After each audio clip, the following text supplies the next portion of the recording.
नवरात्र के सभी 9 व्रत खत्म करने के बाद दिल्ली में रहने वाले गुप्ता जी जब रसोई के लिए सामान खरीदने बाजार पहुंचे तो उन्हें महंगाई का नया झटका लगा। इस बार चोट सीधे खाने की थाली पर पड़ी है, खास तौर पर उनके ब्रेकफास्ट पर। नवरात्र से पहले गुप्ता जी जिस ब्रेड के पैकेट को खरीदने के लिए 50 से 55 रुपए दे रहे थे, उस पर अब 60 रुपए तक देने पड़ रहे हैं। उन्हें पता चला कि सभी ब्रेड कंपनियों ने ब्रेड का पैकेट 10% तक महंगा कर दिया है।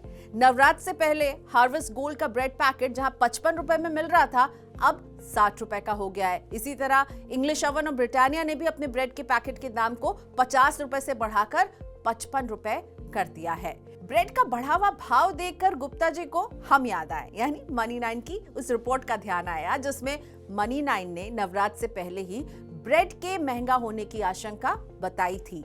रिपोर्ट में हमने आपको बताया था कि गेहूं महंगा होने की वजह से ब्रेड के दाम बढ़ सकते हैं या बढ़ने ही वाले हैं, और वैसा ही हुआ। गेहूं की कीमतें अब भी ऊपरी स्तर पर बनी हुई हैं, जिस वजह से ब्रेड के बाद अब गेहूं से बनने वाले दूसरे प्रोडक्ट्स यानी बिस्किट, आटा, सूजी और मैदा भी महंगा हो सकता है।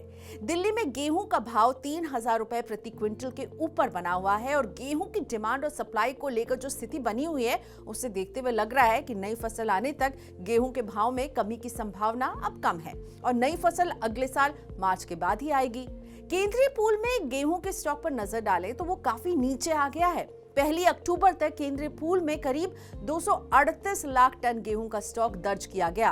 कहने को तो ये स्टॉक पिछले साल के बराबर दिख रहा है, लेकिन पिछले 5 सालों में अक्टूबर की शुरुआत के स्टॉक पर नजर डालें तो बहुत ही कम है ये स्टॉक। 2021 में 1 अक्टूबर को केंद्रीय पूल में 468 लाख टन से ज्यादा स्टॉक हुआ करता था।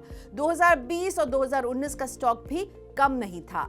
सरकारी स्टॉक में पड़े गेहूं को सरकार उस समय खुले बाजार में बेचती है जब बाजार में गेहूं का भाव बहुत ज्यादा बढ़ गया हो, और मौजूदा हालात ऐसे ही हैं।